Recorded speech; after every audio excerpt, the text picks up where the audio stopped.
Katie Rain, and this is the Reader's Nook, and we are reading The Dead Zone. We are in Chapter 16, Part 11. 2 hours passed.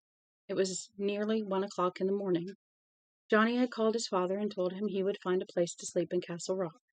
The storm had leveled off at a single furious pitch, and driving back would be next to impossible. "What's going on over there?" Herb asked. "Can you tell me?" "I'd better not over the phone, Dad."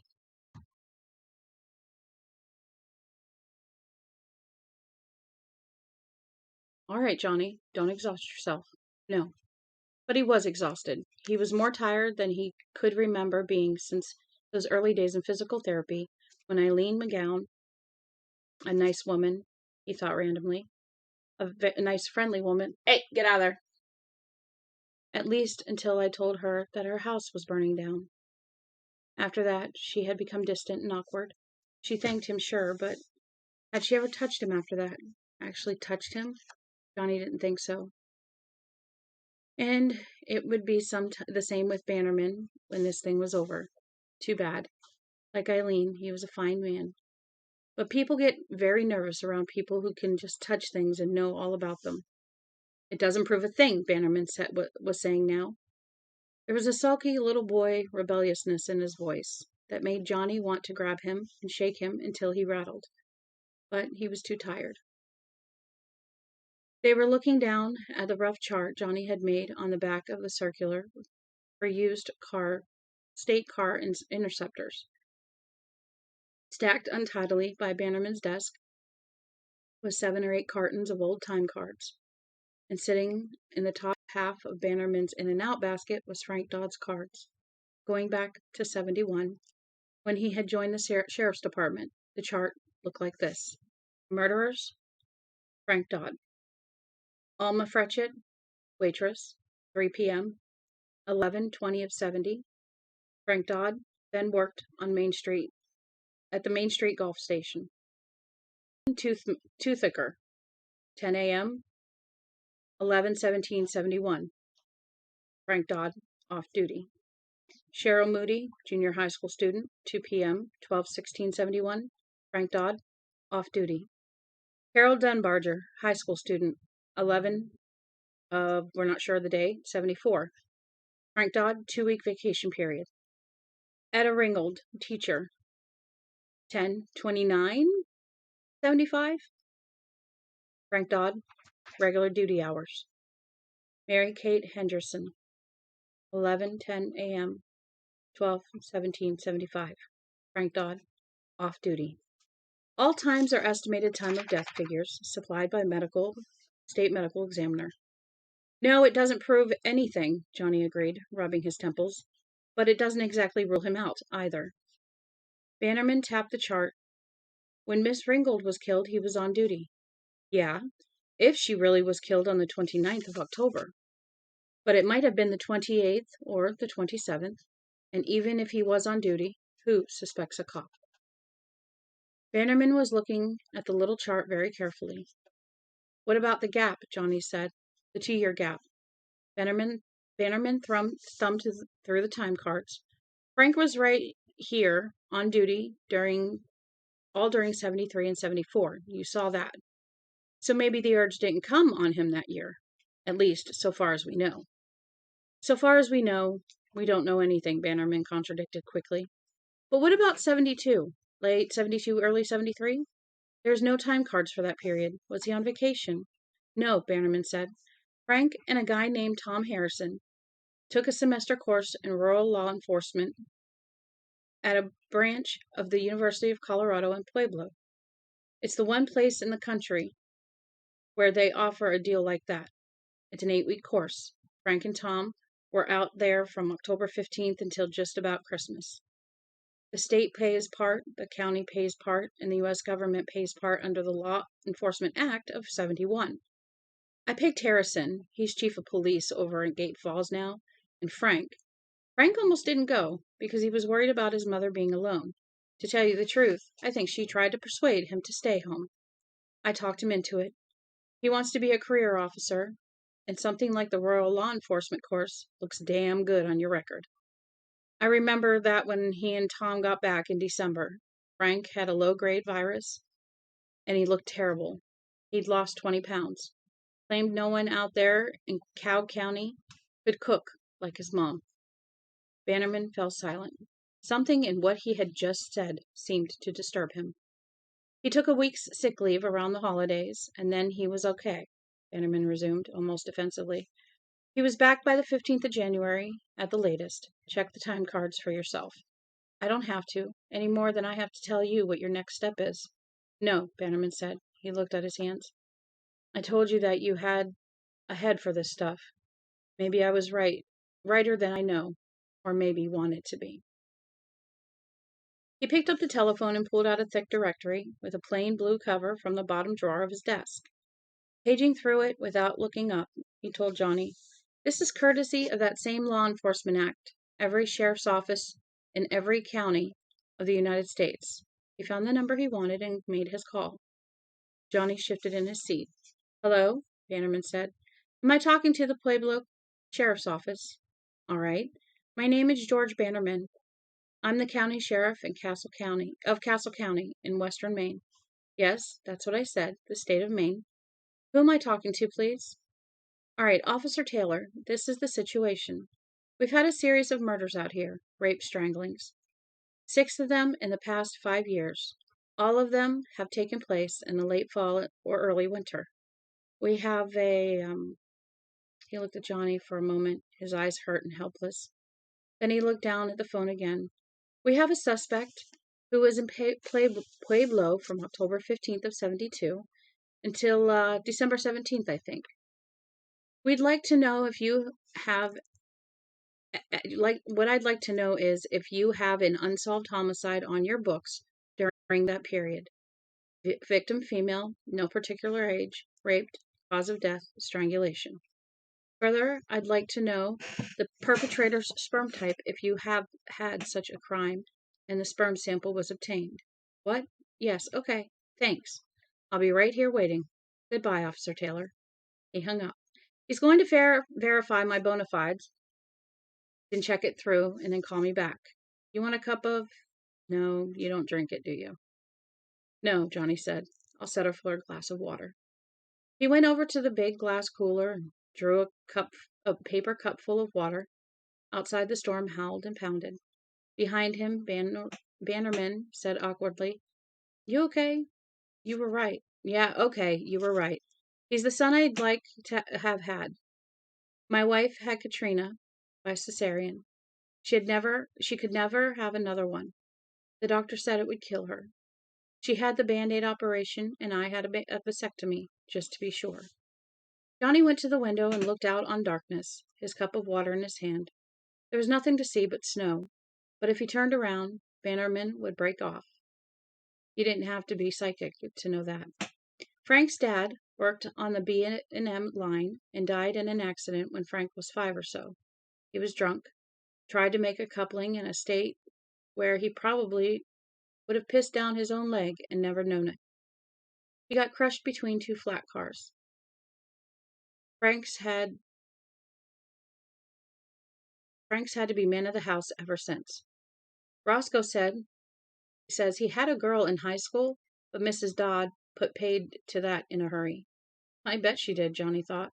The woman who would do that clothespin thing, to her own son, that sort of woman would stop at nothing.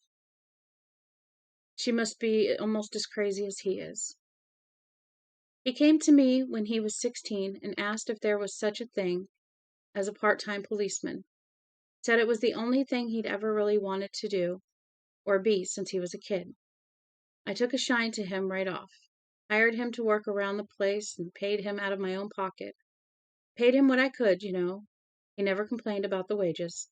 He was the sort of kid who would have worked for free. He put in an application for full-time work the month before he graduated from high school.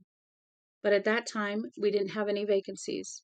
So he went to work at Donnie Hager's Golf and took a night course in police work at the university down in Gorham. I guess Mrs. Dodd tried to put paid to that, too. Felt she was alone too much of the time. Or something. But that time, Frank stood up to her. with my encouragement. We took him in July of 71, and he's been with the department ever since. Now you tell me this, and I think of Katrina being out yesterday morning, walking right past whoever did it, and it's like some dirty kind of incest almost. Frank's been at our house. He's eaten our food, babysat Katie once or twice, and you tell me. Johnny turned around. Bannerman had taken off his glasses and was wiping his eyes again. If you can really see such things, I pity you. You're a freak of God, no different from a two-headed cow I once saw in a carnival. I'm sorry, that's a shit thing to say, I know. Bible says God loves all his creatures, Johnny said. His voice was a bit unsteady. Yeah, Bannerman nodded and rubbed the red places on the sides of his nose where his glasses sat. Got a funny way of showing it, doesn't he? Part 12. About 20 minutes later, the telephone rang, and Bannerman answered it smartly. Talked briefly, listened. Johnny watched his face get old. He hung up and looked at Johnny for a long time without speaking.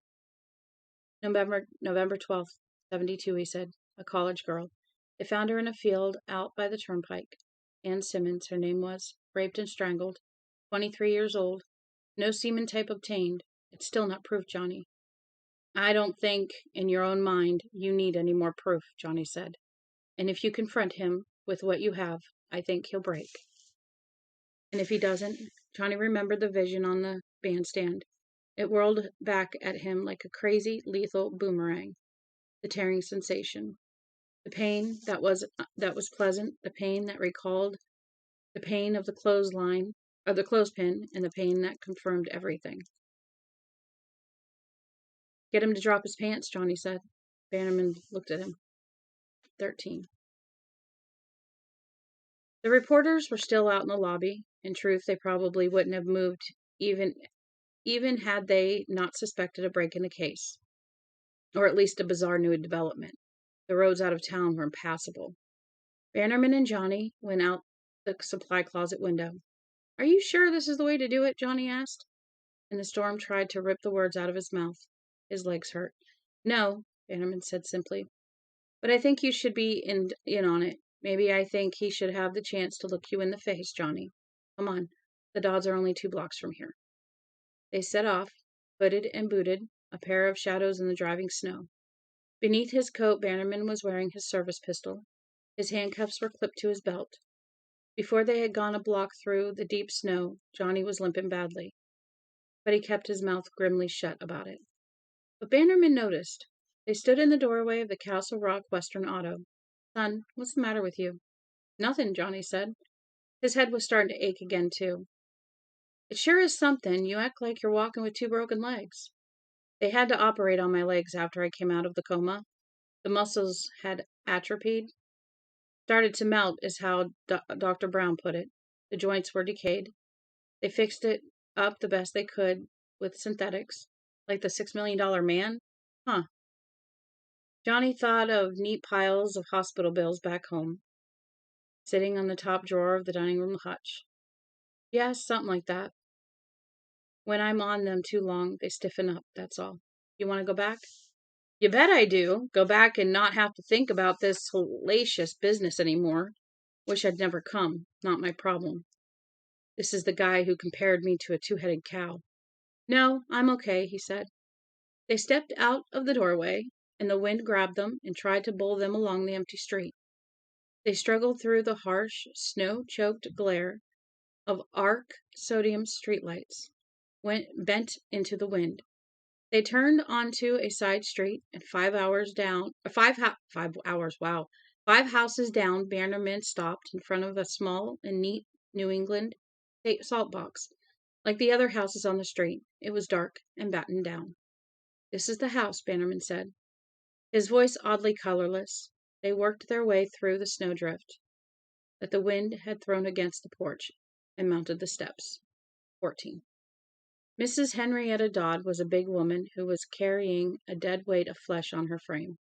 Johnny had never seen a woman who looked any sicker. Her skin was a yellowish gray. Her hands were nearly reptilian with an eczema-like rash, and there was something in her eyes, narrow to glittering slits, narrowed to glittering slits in their puffy sockets. That reminded him unpleasantly of the way his mother's eyes had sometimes looked when Vera Smith was transported into one of her religious frenzies. She opened the door to them after Bannerman had rapped steadily for nearly 5 minutes. Johnny stood beside him on his aching legs, thinking that this night would never end. It would just go on until the snow had piled up enough to avalanche down and bury them all. What do you want in the middle of the night, George Bannerman? She asked suspiciously. Like many fat women, her voice was a high, buzzy reed instrument. It sounded a bit like a fly or a bee caught in a bottle. Have to talk to Frank, Henrietta. Then talk to him in the morning, Henrietta Dodd said, and started to close the door in their faces. Bannerman stopped the door swing with a gloved hand. I'm sorry, Henrietta. Has to be now. Well, I'm not going to wake him up, she cried, not moving from the doorway. He sleeps like the dead anyway. Some nights I ring my bell for him. The palpitations are terrible sometimes, and does he come? No, he sleeps right through it. And he could wake up some morning to find me dead of a heart attack in my bed instead of getting him his goddamn runny poached egg. Because you work him too hard. She grinned in a sour kind of triumph, the dirty secret exposed, and hats over the windmill. All day, all night, swing shift, chasing after drunks in the middle of the night, and any one of them could have a .32 gun under the seat. Going out to the gin mills and honky-tonks. Oh, they're a rough trade out there. But a lot you mind. I guess I know what's going on in those places. Those cheap, slutty women. They'd be happy to give a nice boy like my Frank an incurable disease for the price of a quarter beer. Her voice, that reed instrument, swooped and buzzed. Johnny's hand pumped and throbbed in counterpoint. He wished she would shut up. It was a hallucination, he knew, just the tiredness and stress of this awful night catching up. But it began to seem more and more, to him, that this was his mother standing here. That at any moment she would turn from Bannerman to him and begin to huckster him about the wonderful talent God had given him. Mrs. Dodd, Henrietta, Bannerman began patiently. Then she turned to Johnny and regarded him with a smart, stupid little pig's eyes. Who's this? Special Deputy Bannerman said promptly. Henrietta, I'll take the responsibility for waking Frank up. Ooh, the responsibility, she cooed with monstrous, buzzing sarcasm. Johnny finally, oh my lord, and Johnny finally realized she was afraid. The fear was coming off in pulsing, noisome waves. That was what was making his headache worse. Couldn't Bannerman feel it? The responsibility, isn't that big of you? Excuse me. My God, yes. Well, I won't have my boy waked up in the middle of the night, George Bannerman, so you and your special deputy can just go peddle your goddamn papers. She tried to shut the door again, and this time Bannerman shoved it all the way open. His voice showed tight anger, and beneath that a terrible tension. Open up, Henrietta. I mean it, now. You can't do this, she cried. This isn't no police state. I'll have your job. Let's see your warrant. No, that's right. But I'm going to talk to Frank, Bannerman said, and pushed past her. Johnny, barely aware of what he was doing, followed. Henrietta Dodd made a grab for him. Johnny caught her wrist, and a terrible pain flared in his head, dwarfing the sullen thud of the headache. And the woman felt it too. The two of them stared at each other for a moment that seemed to last forever, an awful, perfect understanding. For that moment they seemed welded together, and she fell back, clutching at her ogre's bosom. My heart! She scrabbled at her robe pocket and pulled out a file of pills. Her face had gone to the color of raw dough. She got the cap off the file and spilled tiny pills all over the floor, getting one into her palm. She slipped it under her tongue. Johnny stood staring at her in mute horror. His head felt like a swelling bladder full of hot blood. You knew? He whispered. Her fat, wrinkled mouth opened and closed, opened and closed. No sound came out. It was the mouth of a beached fish. All of this time you knew? You're the devil, she screamed at him. You're a monster. Devil. Oh, my heart. Oh, I'm dying. I think I'm dying. Call the doctor. George Bannerman, don't you go up there and wake my boy. Wake my baby. Johnny let go of her and unconsciously rubbed his hand back and forth on his coat as if to free it of the stain. He stumbled up the stairs after Bannerman. The wind outside sobbed around the eaves like a lost child. Halfway up, he glanced back. Henrietta Dodd sat in a wicker chair, a sprawled mountain of meat, gasping and holding a huge breast in each hand. His head still felt as if it was swelling, he thought dreamily. Pretty soon it'll pop, and that'll be the end, thank God. An old and threadbare runner covered the narrow hall floor. The wallpaper was watermarked. Bannerman was pounding on the closed door. It was at least 10 degrees colder up here. Frank? Frank! It's George Bannerman. Wake up, Frank. There was no response. Bannerman turned the knob and shoved the door open. His hand had fallen to the butt of his gun, but he had not drawn it. It could have been a fatal mistake, but Frank Dodd's room was empty. The two of them stood in the doorway for a moment, looking in. It was a child's room. The wallpaper, also watermarked, was covered with dancing clowns and rocking horses. There was a child-sized chair with a Raggedy Andy sitting in it, looking back at them with its shiny blank eyes. In one corner was the toy box. In the other was a narrow maple bed with the covers drawn back. Hooked over one of the bedposts and looking out of place was Frank Dodd's holstered gun. My God, Bannerman said softly. What is this? Help, Mrs. Dodd's voice floated up. Help me. She knew, Johnny said. She knew from the very beginning. From the Frechette woman, he told her, and she covered up for him. Bannerman backed slowly out of the room and opened another door. His eyes were dazed and hurt. It was a guest bedroom, unoccupied. He opened the closet, which was empty except for a neat tray of Decon rat killer on the floor. Another door. This bedroom was unfurnished and cold enough to show Bannerman's breath. He looked around. There was another door, this one at the head of the stairs. He went to it, and Johnny followed. This door was locked. Frank, are you in there? He rattled the doorknob. Open it, Frank. There was no answer. Bannerman raised his foot and kicked out, connecting with the door just below the knob. There was a flat cracking sound that seemed to echo in Johnny's head, like the steel platter dropped on the tile floor. Oh, God, Bannerman said in a flat, choked voice. Frank. Johnny could see over his shoulder, could see too much. Frank Dodd was propped on the lowered seat of the toilet. He was naked except for the shiny black raincoat, which had looped over his shoulders.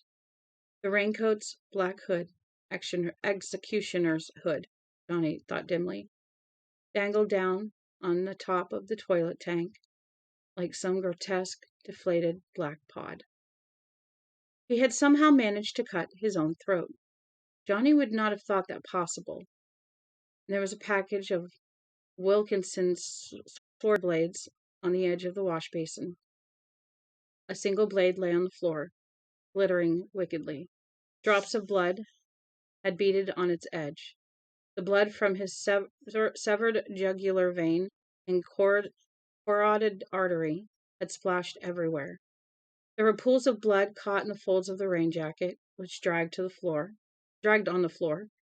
It was on the shower curtain, which had a pattern of paddling ducks with umbrellas over their heads. It was on the ceiling. Around Frank Dodd's neck was a string. On a string was a sign crayoned in lipstick. It read, I confess.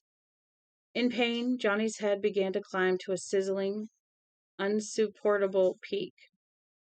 He groped out with a hand and found the door jamb. Knew, he thought coherently, knew somehow when he saw me. Knew it was all over. Came home, dead this. Black rings overlaid his slight, spreading his sight spreading like evil ripples. What a talent God has given you, Johnny, I confess. Johnny, from far away. Johnny, are you all fading, everything fading away? That was good.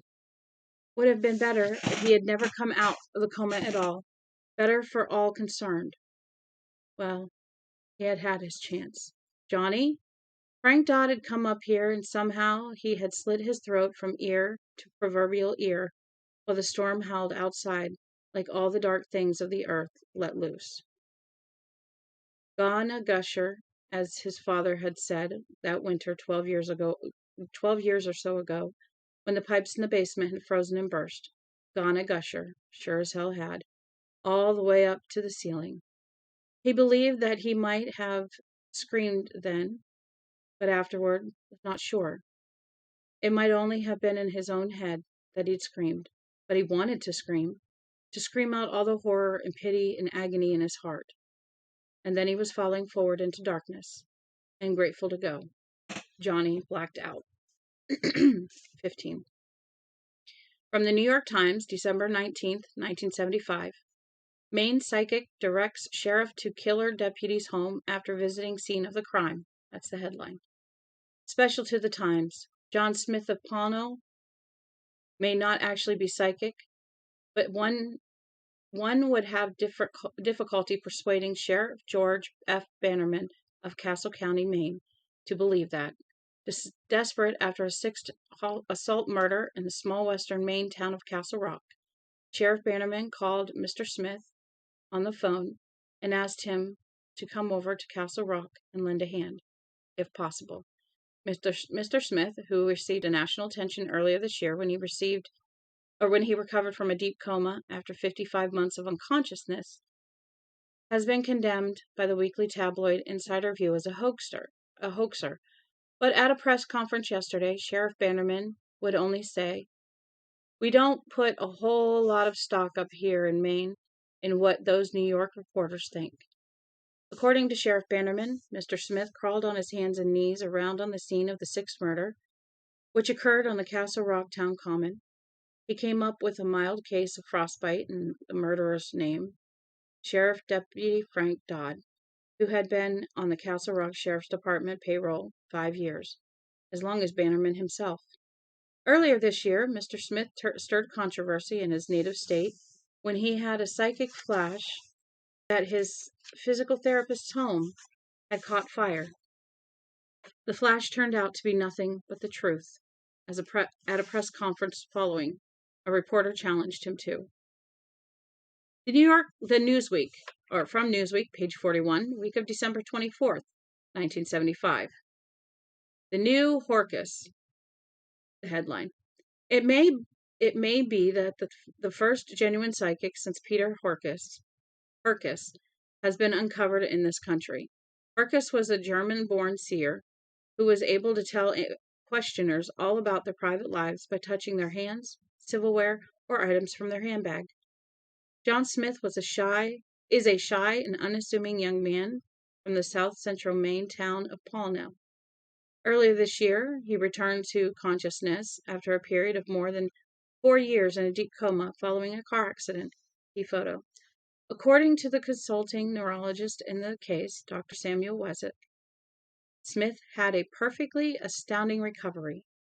Today, he is recovering from a mild case of frostbite and a 4-hour blackout following the bizarre resolution of a long unsolved multiple murder case in the town of December 27th, 1975.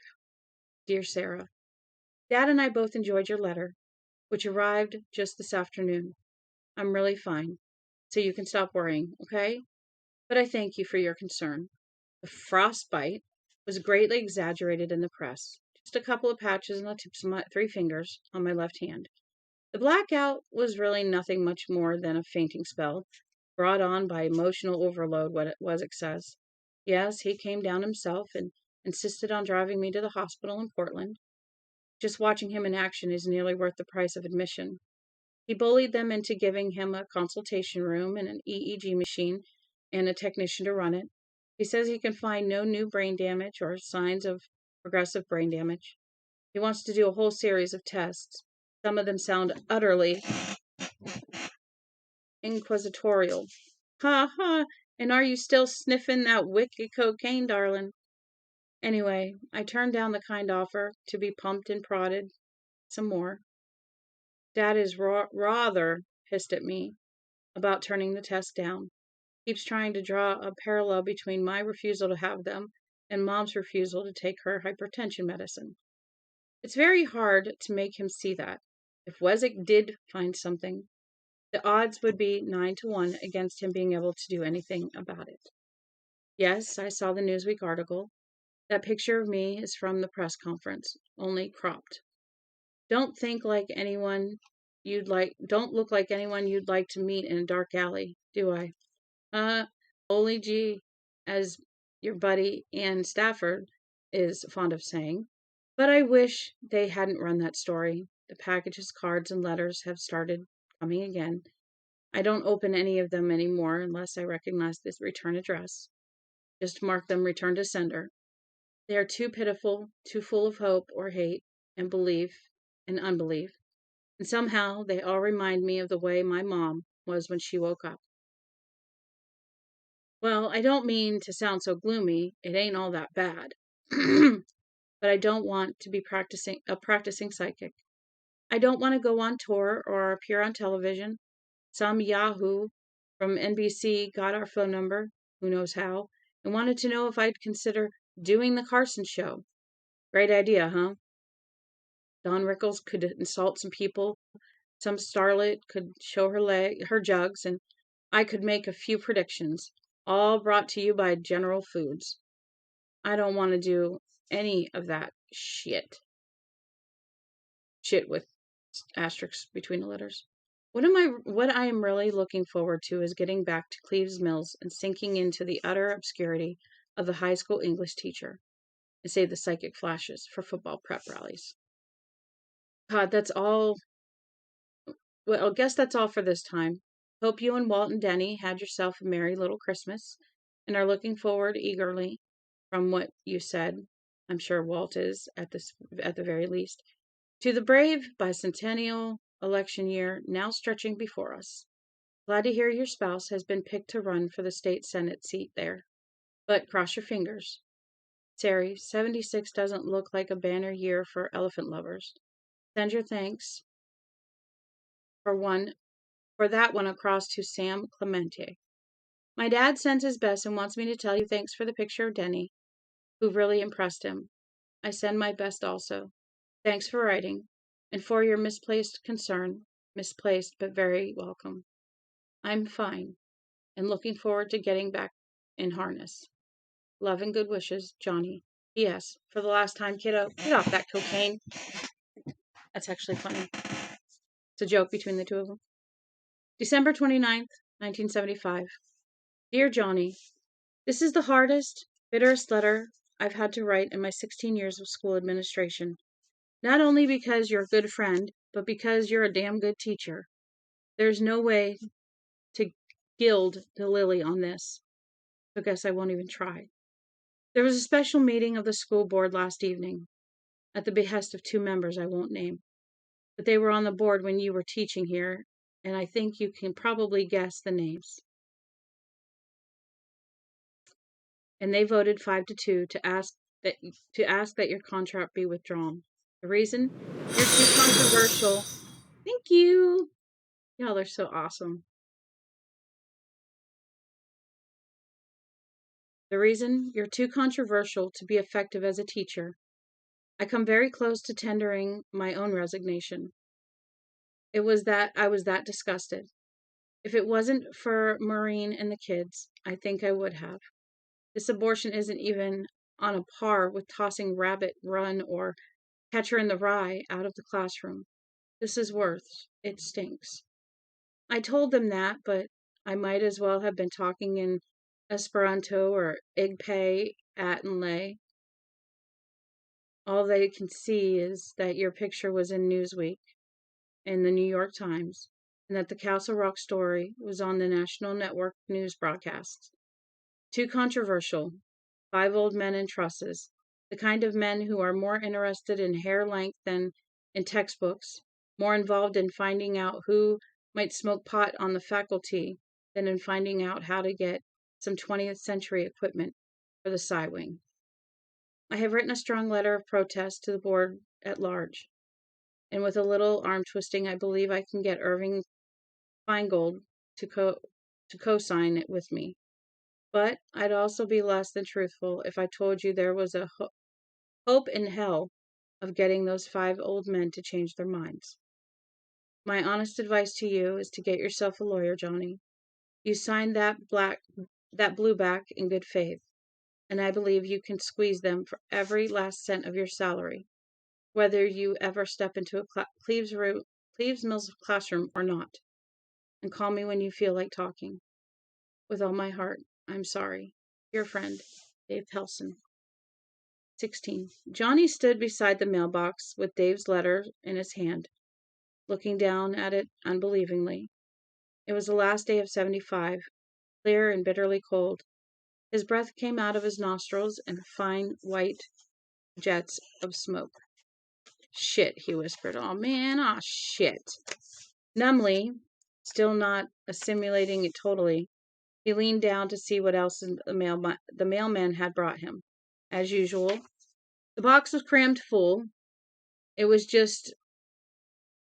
had just been luck that Dave's letter had been sticking out the end.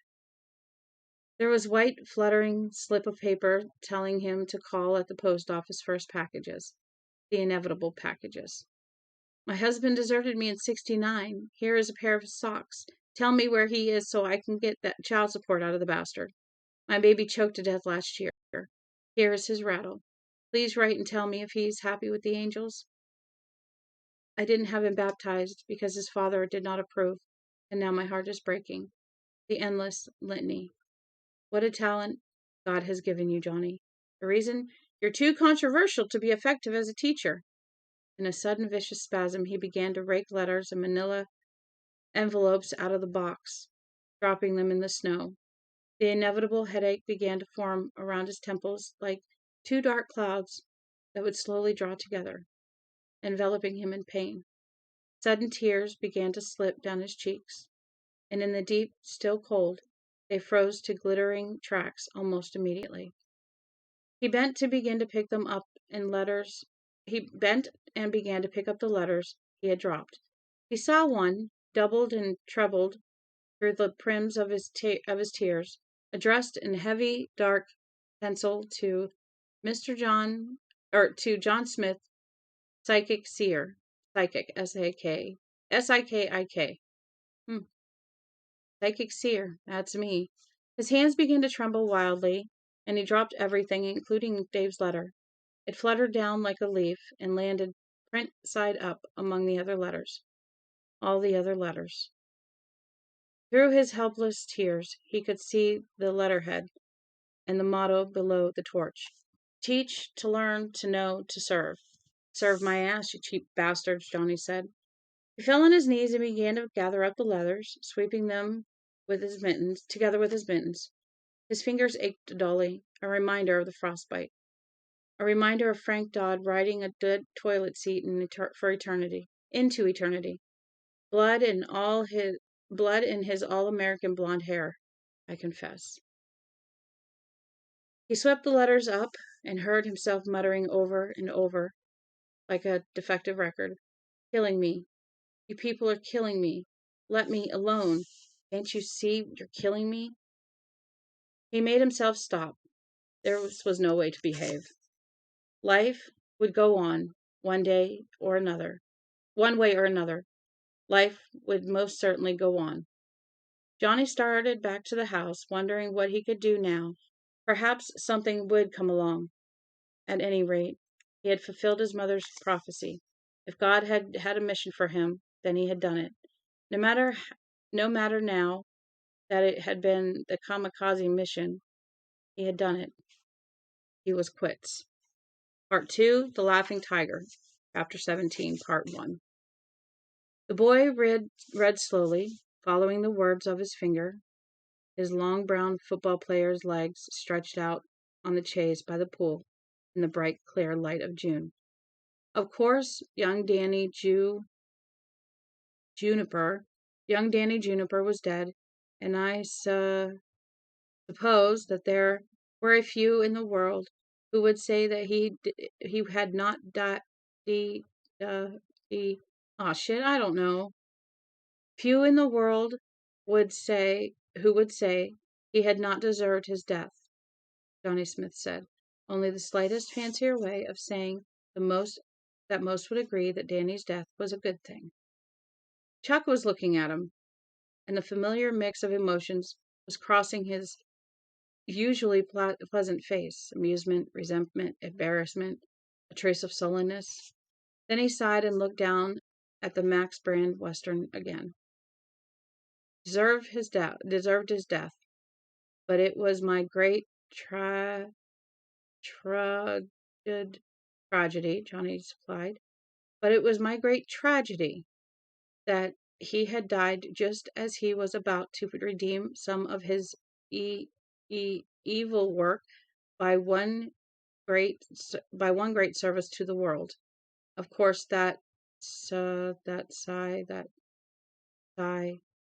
Chuck closed the book, looked up at Johnny, and smiled brilliantly. Let's quit for today, Johnny. What do you say? Chuck's smile was his most winning,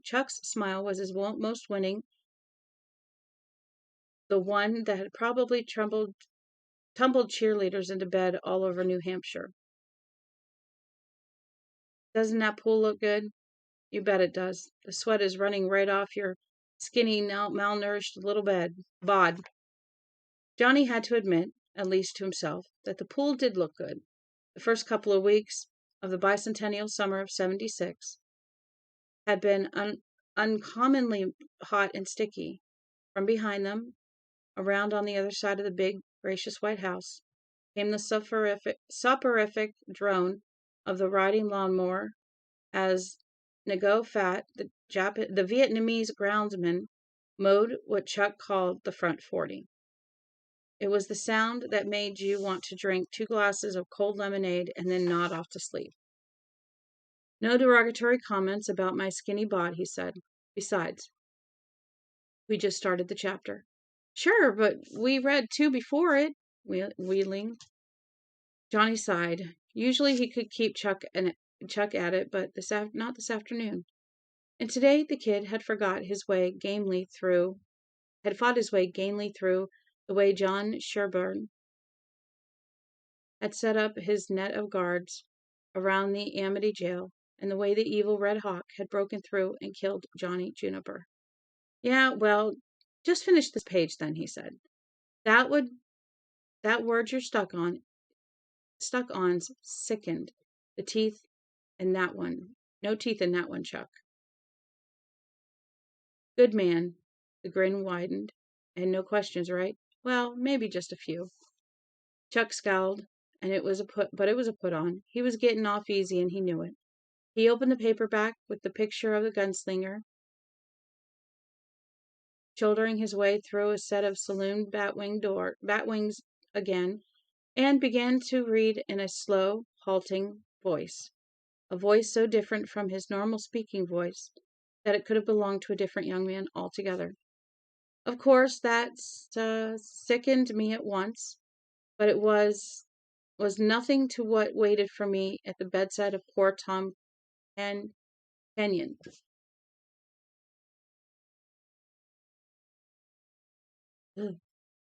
He had been shot through the body, and he was fast drying when I, Johnny said quietly. Context, Chuck. Read for context. Fast drying, Chuck said and giggled. Then he resumed. And he was fast dying when I arrived. Johnny felt a sadness for Chuck steal over him as he watched the boy, hunched over the paperback copy of Firebrain, a good opera that should have read like the wind, and instead, here was Chuck, following Max Brand's simple point-to-point prose with a laboriously moving finger. His father, Roger Chatworth, owned Chatworth Mills and Weaving, a very big deal indeed in South New Hampshire.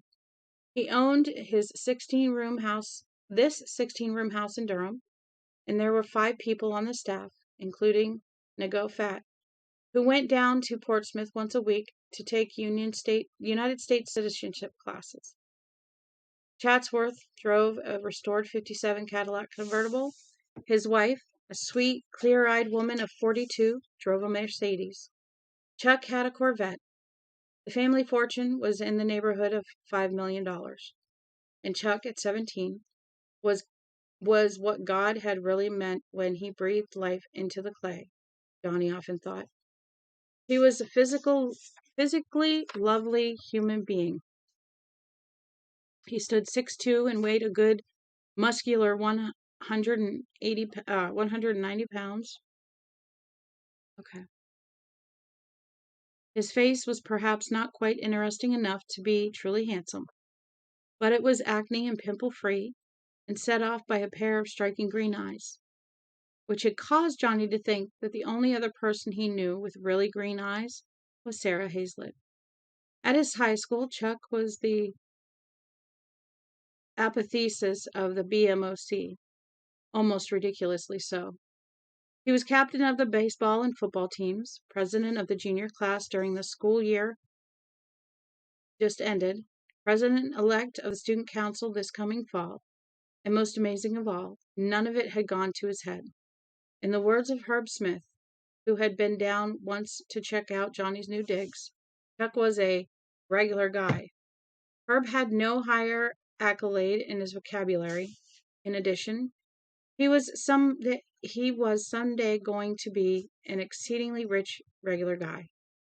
And here he sat, bent grimly over his book like a machine gunner at a lonely outpost, shooting the words down one by one as they came to him. He had taken Max Brand's exciting, fast-moving story of Drifting John Firebrain Sherburne and his confrontation with the outlaw Comanche Red Hawk, and had turned it into something that sounded every bit as exciting as a trade advertisement for semiconductors or radio components. But Chuck wasn't stupid. His math grades were good, his retentive memory was excellent, and he was mentally adept. His problem was that he had a great difficulty storing printed words. His oral vocabulary was fine, and he could grasp the theory of phonics, and apparently not its practice. And he would sometimes reel a full sentence off flawlessly, and then come back totally blank when you asked him to rephrase it. His father had been afraid that Chuck was dyslexic, but Johnny didn't think so. He had never met a dyslexic child that he was aware of, although many parents seized on the word to explain or excuse the reading problems of their children. Chuck's problem seemed more general, a loose across-the-board reading phobia. It was a problem that had become more and more apparent over the last 5 years of Chuck's schooling. But his parents had only begun to take it seriously, as Chuck had, when his sports eligibility became endangered. And that was not the worst of it. This winter would be Chuck's last good chance to take the Scholastic Achievement Tests, SATs, if he expected to start college in the fall of '77. The maths were not much of a problem, but the rest of the exam, well, he could have the questions read out loud if he could have them read out loud to him, he would do the average to good job. 500's no sweat. But they don't let you bring a reader with you when you take the SATs, not even if your dad is a biggie in the world of New Hampshire business. But I found him a changed man. He knew what lay before him, and his courage was superb. He asked for nothing. He regretted nothing. All the terror, the nervousness which had possessed him so long as he was confronted by an unknown fate. John had seen the ad for the tutor in the Maine Times and had applied without too much hope. He had moved away to Kittery in mid-February, needing more than anything else to get away from a panel, from the box full of mail each day, and reporters who had begun to find their way to the house in every in ever increasing numbers. The nervous woman with the wounded eye, who had just dropped by because they just happened to be in the neighborhood. One of those who had just dropped by because she happened to be in the neighborhood, but had a Maryland license plate. Another was driving a tired old Ford with Arizona tags. Their hands, stretched out, touch him. In Kittery, he had discussed for the first time that an anonymous name like John No Middle Name Smith had its advantages. His third day in town, he had applied for a job as a short order cook, putting down his experience at the UMO Commons and one summer cooking at the boys' camp in Rangeley Lakes as experience. The diner's owner, a tough-as-nails widow named Ruby Pelletier, had looked over his application and said, "You're a teensy bit overeducated for sligging hash. You know that, don't you, slugger?" "That's right," Johnny said. "I went and educated myself right out of the job market." Ruby Pelletier put her hands on her scrawny hips, threw her head back, and bellowed laughter. "You think you can put your shit together at 2 a.m, when 12 CB cowboys pull in at once and order scrambled eggs, bacon, sausage, French toast, and flapjacks?" "I guess maybe," Johnny said. "I guess maybe you don't know what the F I'm talking about just yet," Ruby said. "But I'll give you a go, college boy. Go get yourself a physical, so we're square with the Board of Health, and bring me back a clean bill. I'll put you right on." He had done that, and after the harum-scarum first 2 weeks, which included a painful rash of blisters on his right hand from dropping a French fry basket into the well of boiling fat a little too fast, he had been writing the job instead of the other way around. When he saw Chatworth's ad, he had sent his resume to the box number. In the course of the resume, he had listed his special education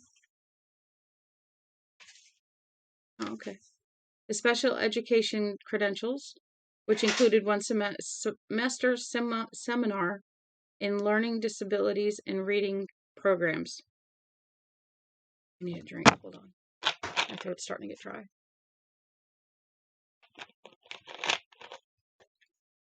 There we go.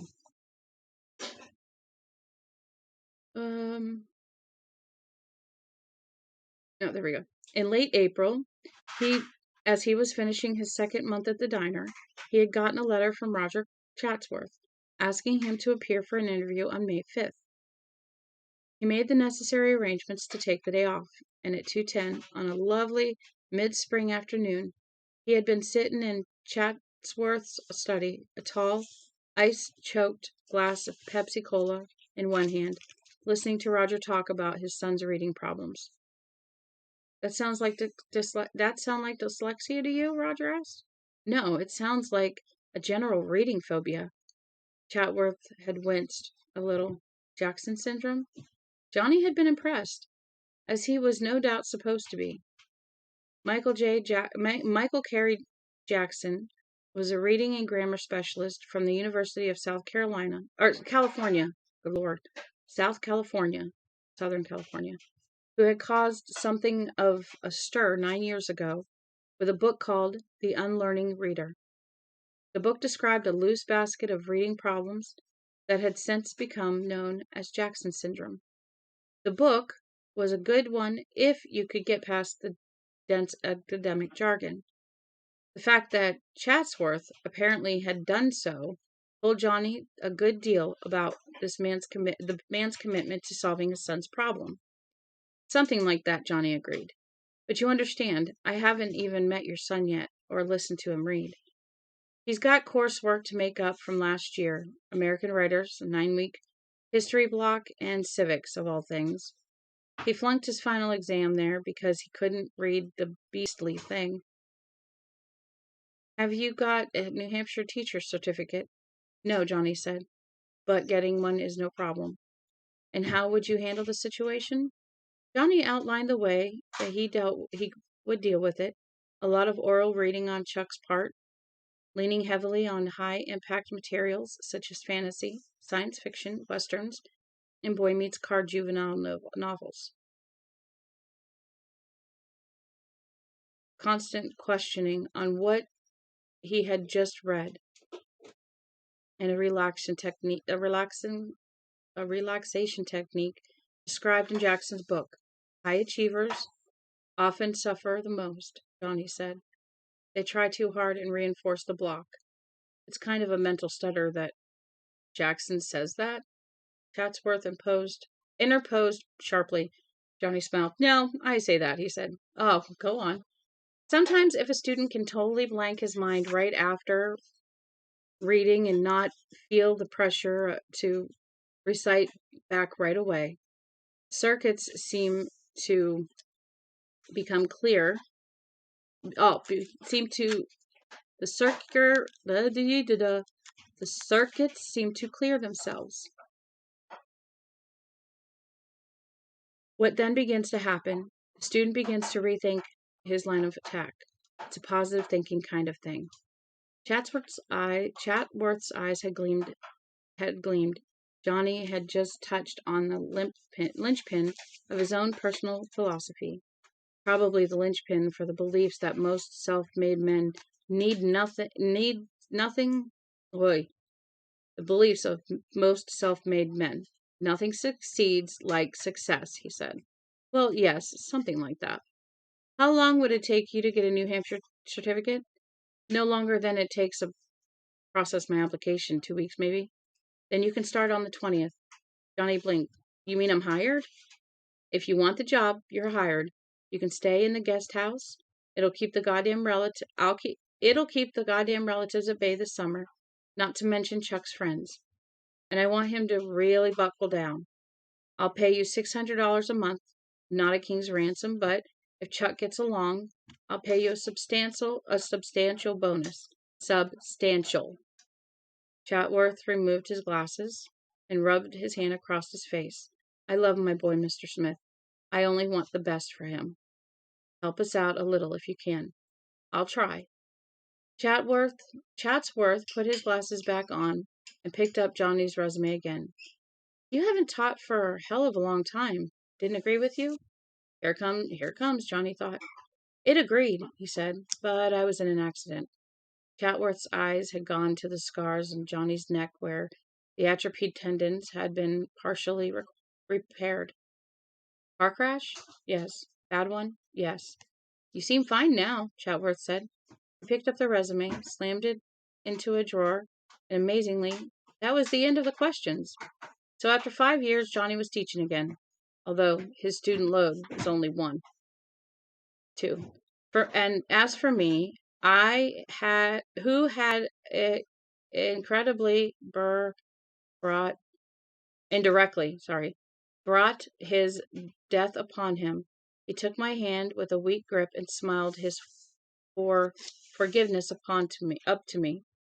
It was a hard moment, but I went away feeling that I had done more harm in the world than I could ever make up to it. Chuck snapped his book closed. There, last one in the pools of green banana. Hold on a minute, Chuck. Ah. Chuck sat down again, heavily, his face composing itself into what Johnny already thought of as his now the question's expression. Long-suffering good humor predominated, but beneath it, you could sometimes see another Chuck, sullen, worried, and scared. Plenty scared. because it was a reader's world. The unlettered of America were dinosaurs lumbering down a blind alley, and Chuck was smart enough to know it, and he was plenty afraid of what might happen to him when he got back to school this fall. Just a couple of questions, Chuck. Why bother? You know I won't be able to answer them. Oh yes, this time you'll be able to answer them all.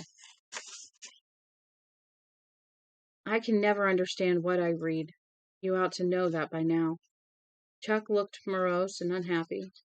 I don't even know what you stick around for, unless it's the chow.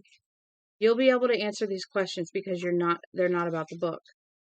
Chuck glanced up. Not about the book? Then why ask them? I thought, just humor me, okay? Johnny's heart was pounding hard, and he was not totally surprised to find that he was scared. He had been planning this for a long time, waiting for just the right confluence of circumstances. This was as close as he was ever going to get. Mrs. Chatsworth was not hovering around anxiously, making Chuck that much more nervous. None of his buddies were splashing around in the pool, making him feel self-conscious about reading aloud like a backward fourth grader. And most important, his father, the man Chuck wanted to please above all others in the world, was not there. He was in Boston at a New England Environmental Commission meeting on water pollution. From Edward Stanley's An Overlook of Learning Possibilities, the subject, Rupert J., was sitting in the third row of a movie theater. He was the closest to the screen by more than 6 rows, and was the only one in a position to observe that a small fire had started in the accumulated litter on the floor. Rupert J. stood up and cried, "Fa, fa, fa, fa, fa," while the people behind him shouted for him to sit down and be quiet. "How did that make you feel?" I asked Rupert J. "I could never explain in 1,000 years how it made me feel," he answered. "I was scared, but even more than being scared, I was frustrated. I felt inadequate, not fit to be a member of the human race. The stuttering always makes me feel that way, but now I felt impotent too." "Was there anything else?" "Yes, I felt jealousy because someone else could see the fire and, get the glory for reporting it." "Yes, that's right. I saw the fire standing. I was the only one, and all I could say was fa, fa, fa, fa, like a stupid broken record. Not fit to be a member of the human race describes it best." "And how do you break the block?" The day before has been my mother's birthday. I got her half a dozen roses at the florist, and I stood there with all of them yelling at me and thought, I'm going to open my mouth and scream roses, just as loud as I can. I got that word already. Then what did you do? I opened my mouth and screamed fire at the top of my lungs. It had been 8 years since Johnny had read that case history in the introduction of Stanley's text, but he had never forgotten it. He had always thought the key word in Rupert J.'s recollection of what had happened was impotent. If you feel that sexual intercourse is the most important thing on earth at this point in time, you risk coming up with a limp penis increases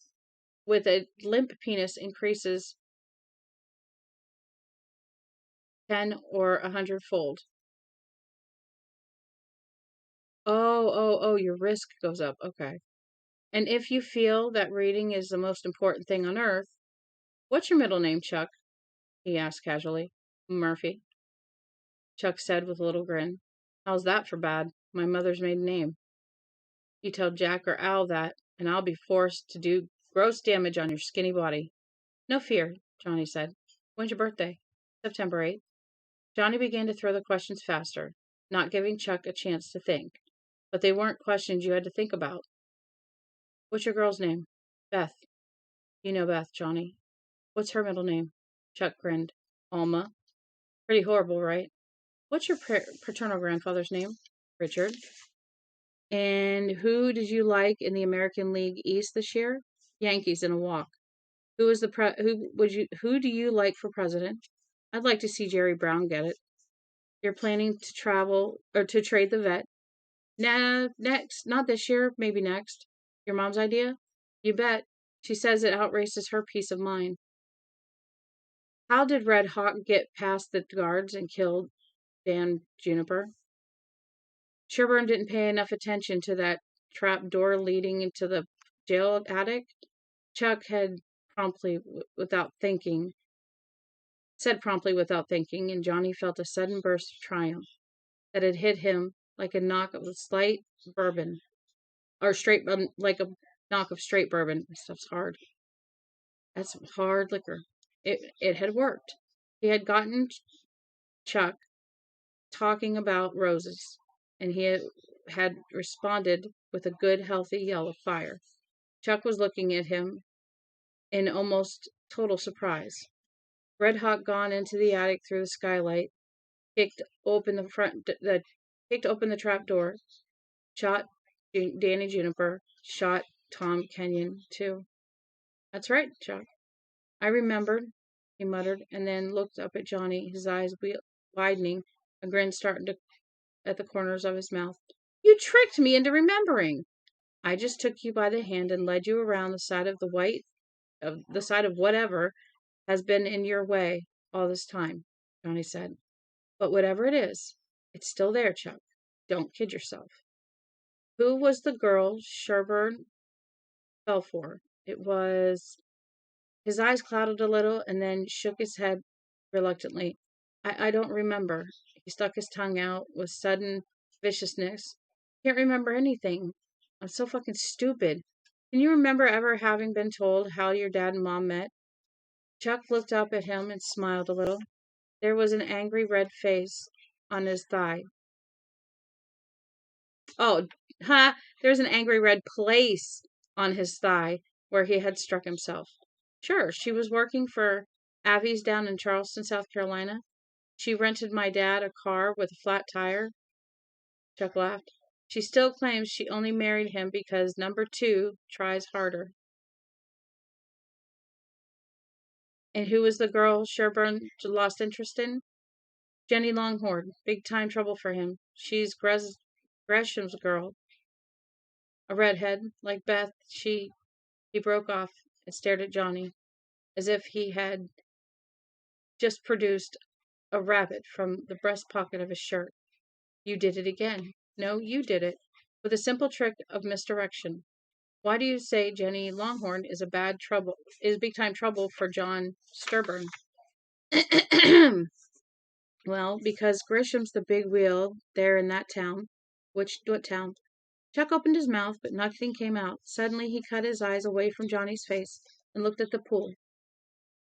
Then he smiled and looked away. Amity, the same as the flick Jaws. Good. How did you come up with the name? Chuck grinned. This makes no sense at all, but I started thinking about trying out for swimming team, and there it was. What a trick. What a great trick. Okay, that's enough for today, I think, Johnny said. Johnny felt tired. Johnny felt tired, sweaty, and very, very good. You just made a breakthrough, in case you didn't notice. Let's swim. Last one in is a green banana. Johnny, what? Will that always work? If you make a habit of it, it will, Johnny said. And every time you go around that block, instead of carrying a burst oh my good Lord. If you make a habit of it, it will, Johnny said. And every time you go around the block, instead of trying to bust through the middle of it, you're going to make it a little smaller. I think you'll begin to see an improvement in your word-to-word reading before long. Also, I know a couple of other little tricks. He fell silent. What he had just given Chuck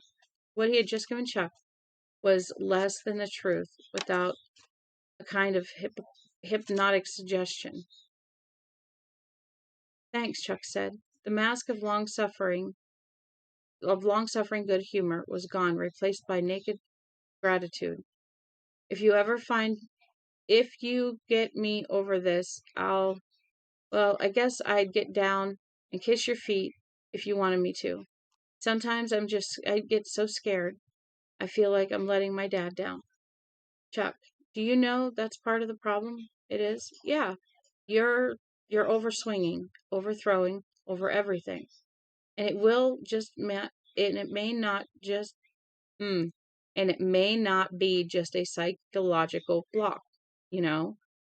There are people who believe that some reading problems, Jackson syndrome, reading phobias, all of that, maybe some kind of mental birthmark, a fouled circuit, a faulty relay, he shut his mouth with a snap. A what? Chuck asked. A dead zone, Johnny said slowly. Whatever, names don't matter, results do. The misdirection trick really isn't a trick at all. It's educating a fellow part of your brain to do the work of its small, faulty section. For you, that means getting into an oral based train of thought every time you hit a snag. You're actually changing the location in your brain from which your thought is coming. It's learning to switch hit. But I can do it. You think I can do it? Oh, I know you can do it, Johnny said. All right, then I will. Chuck dived low and flat into the pool and came up, shaking water out of his long hair and a spray of droplets. Come on in, it's fine. I will, Johnny said. But for the moment, he was content just to stand on the pool's tile facing and watch Chuck swim powerfully toward the pool's deep end and to savor his success. There had been no good feeling like that like this when he had suddenly known Eileen McGowan's kitchen curtains were taking fire. No good feeling like this when when he had uncovered the name of Frank Dodd. Oh wait, I missed a step there. There had been no feeling like this when he had suddenly known Eileen McGowan's kitchen curtains were taking fire. No good feeling like this when you had uncovered the name of Frank Dodd. If God had given him a talent, it was teaching, not knowing things he had no business knowing. This was the sort of thing he he had been made for.